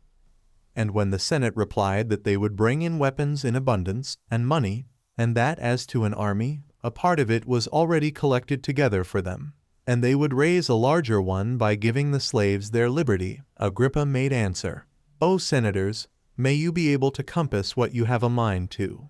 Yet will I immediately tell you my thoughts, because they tend to your preservation. Take notice, then, that the army which will fight for Claudius hath been long exercised in warlike affairs. But our army will be no better than a rude multitude of raw men, and those such as have been unexpectedly made free from slavery, and ungovernable. We must then fight against those that are skillful in war, with men who know not so much as how to draw their swords. So that my opinion is, that we should send some persons to Claudius, to persuade him to lay down the government, and I am ready to be one of your ambassadors. 2. Upon this speech of Agrippa, the Senate complied with him, and he was sent among others, and privately informed Claudius of the disorder the Senate was in, and gave him instructions to answer them in a somewhat commanding strain, and as one invested with dignity and authority. Accordingly, Claudius said to the ambassadors that he did not wonder the Senate had no mind to have an emperor over them, because they had been harassed by the barbarity of those that had formerly been at the head of their affairs, but that they should taste of an equitable government under him, and moderate times, while he should only be their ruler in name, but the authority should be equally common to them all. And since he had passed through many and various scenes of life before their eyes, it would be good for them not to distrust him. So the ambassadors, upon their hearing this his answer, were dismissed. But Claudius discoursed with the army which was there gathered together, who took oaths that they would persist in their fidelity to him. Upon which he gave the guards every man 5,013 drachmae apiece, and a proportionable quantity to their captains, and promised to give the same to the rest of the armies wheresoever they were. 3. And now the consuls called the Senate together into the temple of Jupiter the Conqueror, while it was still night. But some of those senators concealed themselves in the city, being uncertain what to do, upon the hearing of this summons, and some of them went out of the city to their own farms, as foreseeing whither the public affairs were going, and despairing of liberty. Nay, these supposed it much better for them to be slaves without danger to themselves, and to live a lazy and inactive life, than by claiming the dignity of their forefathers to run the hazard of their own safety. However, 100 and no more were gotten together, and as they were in consultation about the present posture of affairs, a sudden clamor was made by the soldiers that were on their side, desiring that the Senate would choose them an emperor, and not bring the government into ruin by setting up a multitude of rulers. So they fully declared themselves to be for the giving the government not to all, but to one. But they gave the Senate leave to look out for a person worthy to be set over them, insomuch that now the affairs of the Senate were much worse than before, because they had not only failed in the recovery of their liberty, which they boasted themselves of, but were in dread of Claudius also. Yet were there those that hankered after the government, both on account of the dignity of their families and that accruing to them by their marriages. For Marcus Minucianus was illustrious, both by his own nobility, and by his having married Julia, the sister of Caius, who accordingly was very ready to claim the government, although the consuls discouraged him, and made one delay after another in proposing it. That Minucianus also, who was one of Caius's murderers, restrained Valerius of Asia from thinking of such things. And a prodigious slaughter there had been, if leave had been given to these men to set up for themselves, and oppose Claudius. There were also a considerable number of gladiators besides, and of those soldiers who kept watch by night in the city, and rowers of ships, who all ran into the camp, insomuch that, of those who put in for the government, some left off their pretensions in order to spare the city, and others out of fear for their own persons. 4. But as soon as ever it was day, Chaerea, and those that were with him, came into the Senate, and attempted to make speeches to the soldiers. However, the multitude of those soldiers, when they saw that they were making signals for silence with their hands, and were ready to begin to speak to them, grew tumultuous, and would not let them speak at all, because they were all zealous to be under a monarchy. And they demanded of the Senate one for their ruler, as not enduring any longer delays. But the Senate hesitated about either their own governing, or how they should themselves be governed, while the soldiers would not admit them to govern, and the murderers of Caius would not permit the soldiers to dictate to them. When they were in these circumstances, Chaerea was not able to contain the anger he had, and promised that if they desired an emperor, he would give them one, if any one would bring him the watchword from Eutychus. Now this Eutychus was charioteer of the Green Band faction, styled Prasine, and a great friend of Caius, who used to harass the soldiery with building stables for the horses, and spent his time in ignominious labors, which occasioned Chaerea to reproach them with him, and to abuse them with much other scurrilous language, and told them he would bring them the head of Claudius, and that it was an amazing thing, that, after their former madness, they should commit their government to a fool. Yet were not they moved with his words, but drew their swords, and took up their ensigns, and went to Claudius, to join in taking the oath of fidelity to him. So the Senate were left without any body to defend them, and the very consuls differed nothing from private persons. They were also under consternation and sorrow, men not knowing what would become of them, because Claudius was very angry at them. So they fell a reproaching one another, and repented of what they had done. At which juncture Sabinus, one of Caius's murderers, threatened that he would sooner come into the midst of them and kill himself, than consent to make Claudius emperor, and see slavery returning upon them. He also abused Chaerea for loving his life too well, while he who was the first in his contempt of Caius could think it a good thing to live, when, even by all that they had done for the recovery of their liberty, they found it impossible to do it. But Cherea said he had no manner of doubt upon him about killing himself, that yet he would first sound the intentions of Claudius before he did it. 5. These were the debates about the Senate. But in the camp everybody was crowding on all sides to pay their court to Claudius, and the other consul, Quintus Pomponius, was reproached by the soldiery, as having rather exhorted the Senate to recover their liberty. Whereupon they drew their swords, and were going to assault him, and they had done it, if Claudius had not hindered them, who snatched the consul out of the danger he was in, and set him by him. But he did not receive that part of the Senate which was with Quintus in the like honorable manner. Nay, some of them received blows, and were thrust away as they came to salute Claudius. Nay, Aponius went away wounded, and they were all in danger. However, King Agrippa went up to Claudius, and desired he would treat the senators more gently. For if any mischief should come to the Senate, he would have no others over whom to rule. Claudius complied with him, and called the Senate together into the palace, and was carried thither himself through the city, while the soldiery conducted him, though this was to the great vexation of the multitude. For Cherea and Sabinus, two of Caius's murderers, went in the forefront of them, in an open manner, while Pollio, whom Claudius, a little before, had made captain of his guards, had sent them an epistolary edict, to forbid them to appear in public.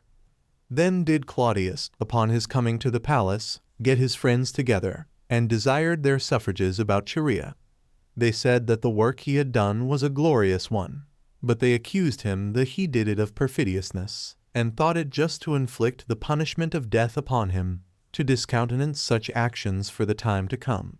So Cherea was led to his execution, and Lupus and many other Romans with him. Now it is reported that Cherea bore this calamity courageously, and this not only by the firmness of his own behavior under it, but by the reproaches he laid upon Lupus, who fell into tears. For when Lupus laid his garment aside, and complained of the cold 14, he said, that cold was never hurtful to Lupus, i.e.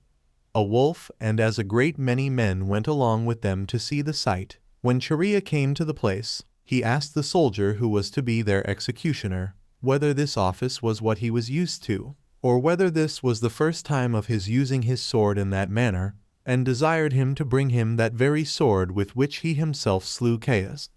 15. So he was happily killed at one stroke. But Lupus did not meet with such good fortune in going out of the world, since he was timorous, and had many blows levelled at his neck, because he did not stretch it out boldly as he ought to have done. 6. Now, a few days after this, as the parental solemnities were just at hand, the Roman multitude made their usual oblations to their several ghosts, and put portions into the fire in honor of Cherea, and besought him to be merciful to them, and not continue his anger against them for their ingratitude. And this was the end of the life that Cherea came to.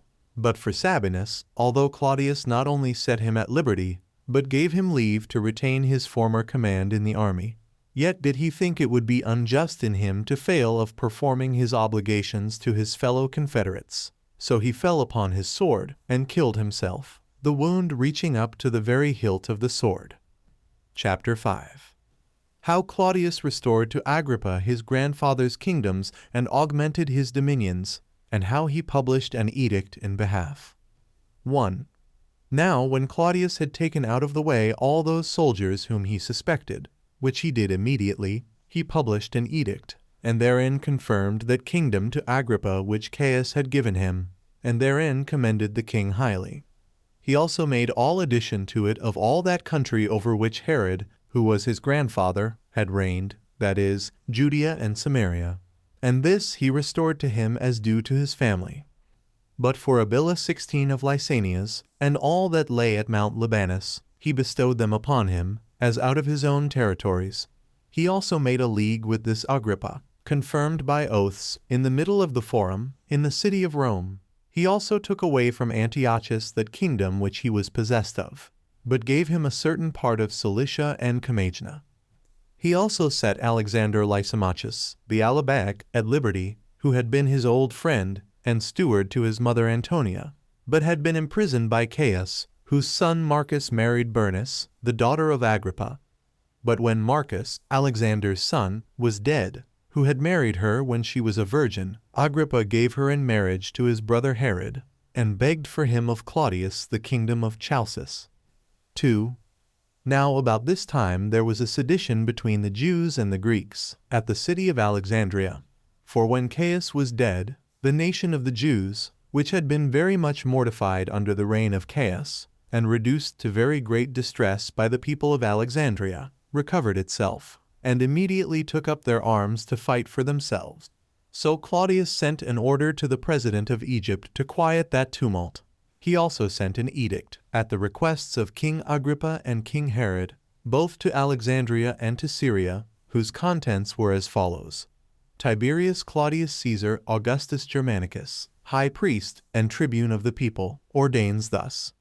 Since I am assured that the Jews of Alexandria, called Alexandrians, have been joint inhabitants in the earliest times with the Alexandrians, and have obtained from their kings equal privileges with them, as is evident by the public records that are in their possession, and the edicts themselves, and that after Alexandria had been subjected to our empire by Augustus, their rights and privileges have been preserved by those presidents who have at divers times been sent thither, and that no dispute had been raised about those rights and privileges, even when Aquila was governor of Alexandria, and that when the Jewish ethnarch was dead, Augustus did not prohibit the making such ethnarchs, as willing that all men should be so subject to the Romans as to continue in the observation of their own customs, and not be forced to transgress the ancient rules of their own country religion. But that, in the time of Caius, the Alexandrians became insolent towards the Jews that were among them, which Caius, out of his great madness and want of understanding, reduced the nation of the Jews very low, because they would not transgress the religious worship of their country, and call him a god. I will therefore that the nation of the Jews be not deprived of their rights and privileges, on account of the madness of Caius, but that those rights and privileges which they formerly enjoyed be preserved to them, and that they may continue in their own customs. And I charge both parties to take very great care that no troubles may arise after the promulgation of this edict. 3. And such were the contents of this edict on behalf of the Jews that was sent to Alexandria. But the edict that was sent into the other parts of the habitable earth was this which follows. Tiberius Claudius Caesar Augustus Germanicus, high priest, tribune of the people, chosen consul the second time, ordains thus, upon the petition of King Agrippa and King Herod, who are persons very dear to me, that I would grant the same rights and privileges should be preserved to the Jews which are in all the Roman Empire, which I have granted to those of Alexandria. I very willingly comply therewith. And this grant I make not only for the sake of the petitioners, but as judging those Jews for whom I have been petitioned worthy of such a favor, on account of their fidelity and friendship to the Romans. I think it also very just that no Grecian city should be deprived of such rights and privileges, since they were preserved to them under the great Augustus. It will therefore be fit to permit the Jews, who are in all the world under us, to keep their ancient customs without being hindered so to do. And I do charge them also to use this my kindness to them with moderation, and not to show a contempt of the superstitious observances of other nations, but to keep their own laws only. And I will that this decree of mine be engraven on tables by the magistrates of the cities and colonies and municipal places, both those within Italy and those without it, both kings and governors, by the means of the ambassadors, and to have them exposed to the public for full 30 days, in such a place whence it may plainly be read from the ground. 17. Chapter 6. What things were done by Agrippa at Jerusalem when he was returned back into Judea, and what it was that Petronius wrote to the inhabitants of Doris in behalf. 1. Now Claudius Caesar, by these decrees of his which were sent to Alexandria, and to all the habitable earth, made known what opinion he had of the Jews. So he soon sent Agrippa away to take his kingdom. Now he was advanced to a more illustrious dignity than before, and sent letters to the presidents and procurators of the provinces that they should treat him very kindly. Accordingly, he returned in haste, as was likely he would. Now returned in much greater prosperity than he had before. He also came to Jerusalem, and offered all the sacrifices that belonged to him, and omitted nothing which the law required. 18 On which account he ordained that many of the Nazarites should have their heads shorn. And for the golden chain which had been given him by Caius, of equal weight with that iron chain wherewith his royal hands had been bound, he hung it up within the limits of the temple, over the treasury. 19 That it might be a memorial of the severe fate he had lain under, and a testimony of his change for the better. That it might be a demonstration how the greatest prosperity may have a fall, and that God sometimes raises up what is fallen down. For this chain thus dedicated afforded a document to all men, that King Agrippa had been once bound in a chain for a small cause, but recovered his former dignity again, and a little while afterward got out of his bonds, and was advanced to be a more illustrious king than he was before. Whence men may understand that all that partake of human nature, how great soever they are, may fall, and that those that fall may gain their former illustrious dignity again. 2. And when Agrippa had entirely finished all the duties of the divine worship, he removed Theophilus, the son of Ananus, from the high priesthood, and bestowed that honor of his on Simon, the son of Boethus, whose name was also Cantharas, whose daughter King Herod married, as I have related above. Simon, therefore, had the high priesthood with his brethren, and with his father, in like manner as the sons of Simon, the son of Onias, who were 3, had it formerly under the government of the Macedonians, as we have related in a former book. 3. When the king had settled the high priesthood after this manner, he returned the kindness which the inhabitants of Jerusalem had showed him. For he released them from the tax upon houses, every one of which paid it before, thinking it a good thing to requite the tender affection of those that loved him. He also made Silas the general of his forces, as a man who had partaken with him in many of his troubles. But after a very little while the young men of Doris, preferring a rash attempt before piety, and being naturally bold and insolent, carried a statue of Caesar into a synagogue of the Jews, and erected it there. This procedure of theirs greatly provoked Agrippa, for it plainly tended to the dissolution of the laws of his country. So he came without delay to Publius Petronius, who was then president of Syria, and accused the people of Doris. Nor did he less resent what was done than did Agrippa, for he judged it a piece of impiety to transgress the laws that regulate the actions of men. So he wrote the following letter to the people of Doris in an angry strain. Publius Petronius, the president under Tiberius Claudius Caesar Augustus Germanicus, to the magistrates of Doris, ordains as follows: Since some of you have had the boldness, or madness rather, after the edict of Claudius Caesar Augustus Germanicus was published, for permitting the Jews to observe the laws of their country, not to obey the same, but have acted in entire opposition thereto, as forbidding the Jews to assemble together in the synagogue, by removing Caesar's statue, and setting it up therein, and thereby have offended not only the Jews, but the emperor himself, whose statue is more commodiously placed in his own temple than in a foreign one, where is the place of assembling together. While it is but a part of natural justice, that every one should have the power over the place belonging peculiarly to themselves, according to the determination of Caesar, to say nothing of my own determination, which it would be ridiculous to mention after the emperor's edict, which gives the Jews leave to make use of their own customs, as also gives order that they enjoy equally the rights of citizens with the Greeks themselves. I therefore ordain that Proculus Vitellius, the centurion, bring those men to me, who, contrary to Augustus's edict, have been so insolent as to do this thing, at which those very men, who appear to be of principal reputation among them, have an indignation also, and allege for themselves that it was not done with their consent, but by the violence of the multitude, that they may give an account of what hath been done. I also exhort the principal magistrates among them, unless they have a mind to have this action esteemed to be done with their consent, to inform the centurion of those that were guilty of it, and take care that no handle be hence taken for raising a sedition or quarrel among them, which those seem to me to treat after who encourage such doings, while both I myself and King Agrippa, for whom I have the highest honor, have nothing more under our care than that the nation of the Jews may have no occasion given them of getting together, under the pretense of avenging themselves, and become tumultuous. And that it may be more publicly known what Augustus hath resolved about this whole matter, I have subjoined those edicts which he hath lately caused to be published at Alexandria, and which, although they may be well known to all, yet did King Agrippa, for whom I have the highest honor, read them at that time before my tribunal, and pleaded that the Jews ought not to be deprived of those rights which Augustus hath granted them. I therefore charge you that you do not, for the time to come, seek for any occasion of sedition or disturbance, but that every one be allowed to follow their own religious customs. 4. Thus did Petronius take care of this matter, that such a breach of the law might be corrected, and that no such thing might be attempted afterwards against the Jews.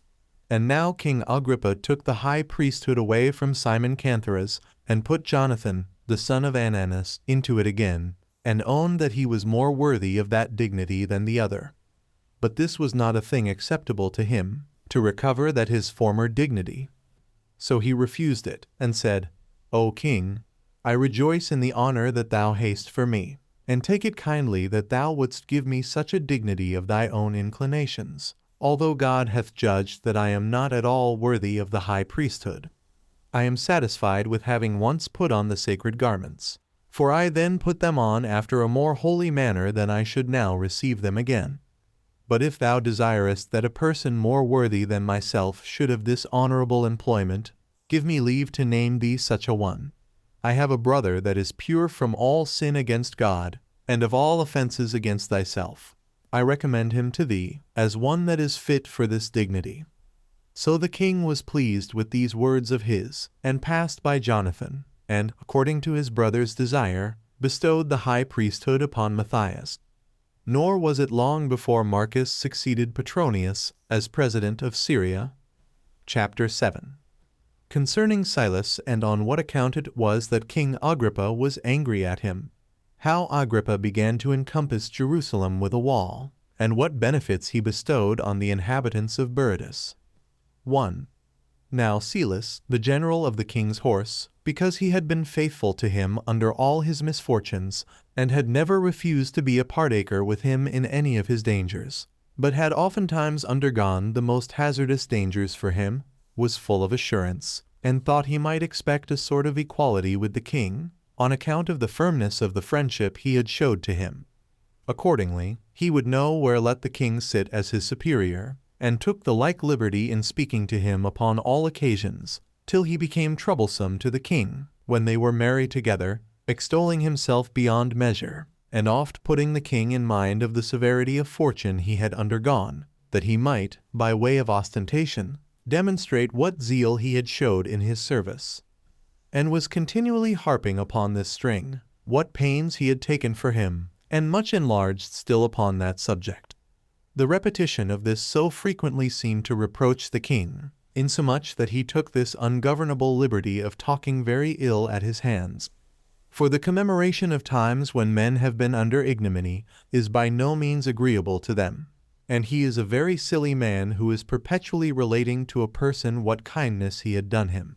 At last, therefore, Silas had so thoroughly provoked the king's indignation, that he acted rather out of passion than good consideration, and did not only turn Silas out of his place, as general of his horse, but sent him in bonds into his own country.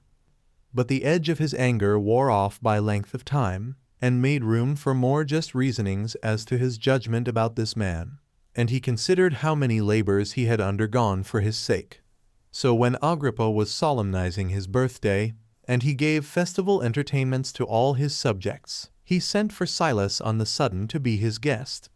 But as he was a very frank man, he thought he had now a just handle given him to be angry, which he could not conceal from those that came for him, but said to them, What honor is this the king invites me to, which I conclude will soon be over? For the king hath not let me keep those original marks of the good will I bore him, which I once had from him, but he hath plundered me, and that unjustly also. Does he think that I can leave off that liberty of speech, which, upon the consciousness of my deserts, I shall use more loudly than before, and shall relate how many misfortunes I have been delivered from, how many labors I have undergone for him, whereby I procured him deliverance and respect, as a reward for which I have borne the hardships of bonds and a dark prison. I shall never forget this usage. Nay, perhaps, my very soul, when it is departed out of the body, will not forget the glorious actions I did on his account. This was the clamor he made, and he ordered the messengers to tell it to the king. So he perceived that Silas was incurable in his folly, and still suffered him to lie in prison. 2. As for the walls of Jerusalem, that were adjoining to the new city Bezetha, he repaired them at the expense of the public, and built them wider in breadth, and higher in altitude. And he had made them too strong for all human power to demolish, unless Marcus, the then president of Syria, had by letter informed Claudius Caesar of what he was doing. And when Claudius had some suspicion of attempts for innovation, he sent to Agrippa to leave off the building of those walls presently. So he obeyed, as not thinking it proper to contradict Claudius. 3. Now this king was by nature very beneficent and liberal in his gifts, and very ambitious to oblige people with such large donations, and he made himself very illustrious by the many chargeable presents he made them. He took delight in giving, and rejoiced in living with good reputation. He was not at all like that Herod who reigned before him, for that Herod was ill-natured, and severe in his punishments, and had no mercy on them that he hated. And every one perceived that he was more friendly to the Greeks than to the Jews, for he adorned foreign cities with large presents and money, with building them baths and theaters besides. Nay, in some of those places he erected temples, and porticos in others. But he did not vouchsafe to raise one of the least edifices in any Jewish city, or make them any donation that was worth mentioning. But Agrippa's temper was mild, and equally liberal to all men. He was humane to foreigners, and made them sensible of his liberality. He was in like manner rather of a gentle and compassionate temper. Accordingly, he loved to live continually at Jerusalem, and was exactly careful in the observance of the laws of his country. He therefore kept himself entirely pure, nor did any day pass over his head without its appointed sacrifice. 4. However, there was a certain mall of the Jewish nation at Jerusalem, who appeared to be very accurate in the knowledge of the law. His name was Simon. This man got together an assembly, while the king was absent at Caesarea, and had the insolence to accuse him as not living holily, and that he might justly be excluded out of the temple, since it belonged only to native Jews. But the general of Agrippa's army informed him that Simon had made such a speech to the people. So the king sent for him, and as he was sitting in the theater, he bid him sit down by him, and said to him with a low and gentle voice, "What is there done in this place that is contrary to the law?" But he had nothing to say for himself, but begged his pardon. So the king was more easily reconciled to him than one could have imagined, as esteeming mildness a better quality in a king than anger, and knowing that moderation is more becoming in great men than passion. So he made Simon a small present, and dismissed him. 5. Now as Agrippa was a great builder in many places, he paid a peculiar regard to the people of Berytus, for he erected a theater for them, superior to many others of that sort, both in sumptuousness and elegance, as also an amphitheater, built at vast expenses, and besides these, he built them baths and porticos, and spared for no costs in any of his edifices, to render them both handsome and large. He also spent a great deal upon their dedication, and exhibited shows upon them, and brought thither musicians of all sorts, and such as made the most delightful music of the greatest variety. He also showed his magnificence upon the theater, in his great number of gladiators, and there it was that he exhibited the several antagonists, in order to please the spectators. No fewer indeed than 700 men to fight with 700 other men 20, and allotted all the malefactors he had for this exercise, that both the malefactors might receive their punishment, and that this operation of war might be a recreation in peace. And thus were these criminals all destroyed at once. Chapter 8. What other acts were done by Agrippa until his death, and after what manner he died. 1. When Agrippa had finished what I have above related at Berytus, he removed to Tiberias, a city of Galilee. Now he was in great esteem among other kings. Accordingly there came to him Antiochus, king of Camalma, Samsageratnus, king of Emesa, and Codies, who was king of the Lesser Armenia, and Polemo, who was king of Pontus, as also Herod his brother, who was king of Chalcis. All these he treated with agreeable entertainments, and after an obliging manner, and so as to exhibit the greatness of his mind, and so as to appear worthy of those respects which the kings paid to him, by coming thus to see him. However, while these kings stayed with him, Marcus, the president of Syria, came thither.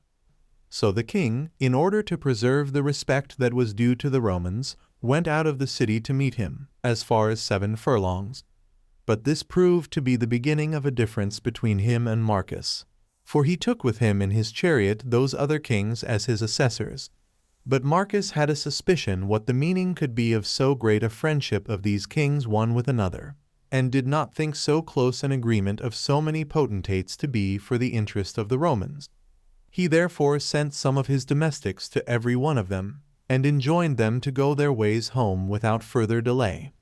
This was very ill taken by Agrippa, who after that became his enemy. And now he took the high priesthood away from Matthias, and made Eleonius, the son of Canthras, high priest in his stead. 2. Now when Agrippa had reigned 3 years over all Judea, he came to the city Caesarea, which was formerly called Strato's Tower, and there he exhibited shows in honor of Caesar, upon his being informed that there was a certain festival celebrated to make vows for his safety. At which festival a great multitude was gotten together of the principal persons, and such as were of dignity through his province. On the 2nd day of which shows he put on a garment made wholly of silver, and of a contexture truly wonderful, and came into the theatre early in the morning, at which time the silver of his garment being illuminated by the fresh reflection of the sun's rays upon it, shone out after a surprising manner, and was so resplendent as to spread a horror over those that looked intently upon him. And presently his flatterers cried out, one from one place, and another from another, though not for his good, that he was a god. And they added, Be thou merciful to us, for although we have hitherto reverenced thee only as a man, yet shall we henceforth own thee as superior to mortal nature. Upon this the king did neither rebuke them, nor reject their impious flattery, but as he presently afterward looked up, he saw an owl 21 sitting on a certain rope over his head, and immediately understood that this bird was the messenger of ill tidings, as it had once been the messenger of good tidings to him, and fell into the deepest sorrow. A severe pain also arose in his belly, and began in a most violent manner. He therefore looked upon his friends, and said, I, whom you call a god, am commanded presently to depart this life, while Providence thus reproves the lying words you just now said to me, and I, who was by you called immortal, am immediately to be hurried away by death. But I am bound to accept of what Providence allots, as it pleases God, for we have by no means lived ill, but in a splendid and happy manner. When he said this, his pain was become violent. Accordingly he was carried into the palace, and the rumor went abroad everywhere that he would certainly die in a little time. But the multitude presently sat in sackcloth, with their wives and children, after the law of their country, and besought God for the king's recovery. All places were also full of mourning and lamentation. Now the king rested in a high chamber, and as he saw them below lying prostrate on the ground, he could not himself forbear weeping. And when he had been quite worn out by the pain in his belly for 5 days, he departed this life, being in the 54th year of his age, and in the 7th year of his reign. For he reigned 4 years under Caius Caesar, 3 of them were over Philip's tetrarchy only, and on the 4th he had that of Herod added to it. And he reigned, besides those, 3 years under the reign of Claudius Caesar, in which time he reigned over the forementioned countries, and also had Judea added to them, as well as Samaria and Caesarea. The revenues that he received out of them were very great, no less than 12 millions of drachm. 22 yet did he borrow great sums from others, for he was so very liberal that his expenses exceeded his incomes, and his generosity was boundless. 23. 3.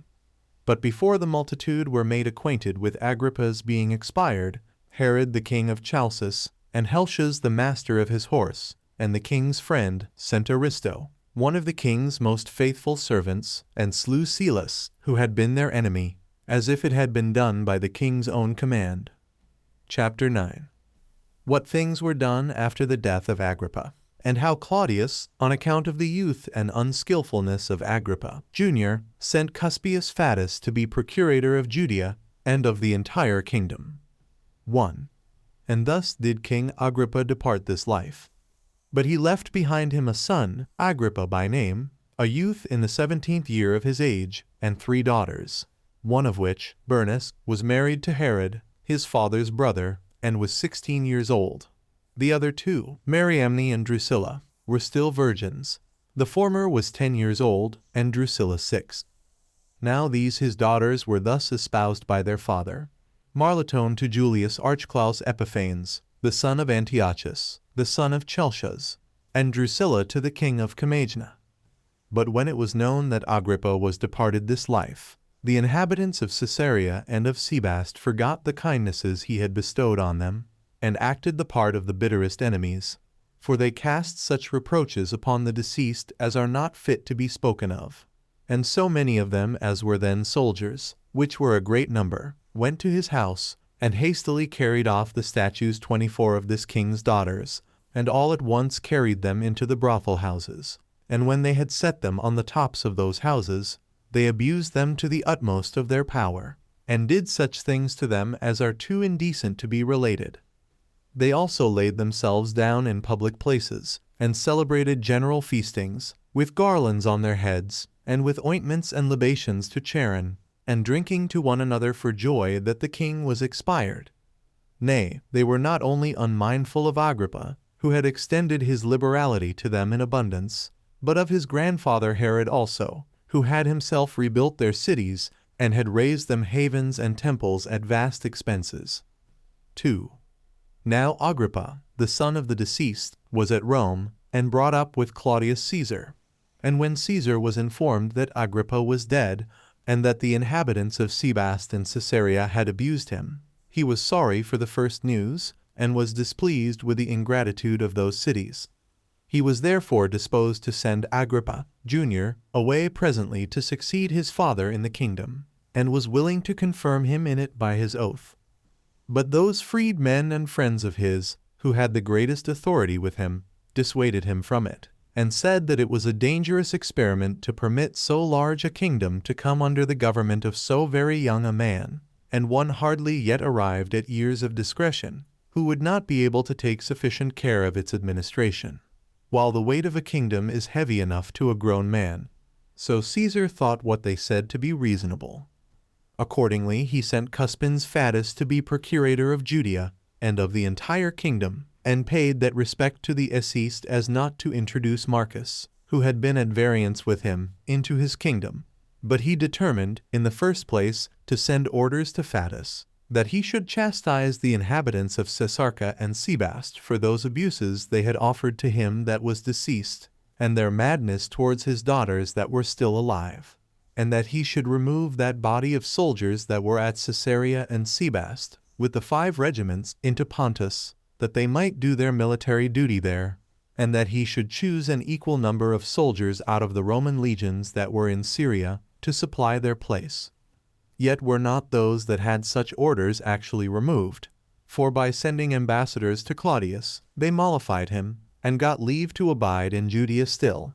And these were the very men that became the source of very great calamities to the Jews in after times, and sowed the seeds of that war which began under Florus. Whence it was that when Vespasian had subdued the country, he removed them out of his province, as we shall relate hereafter.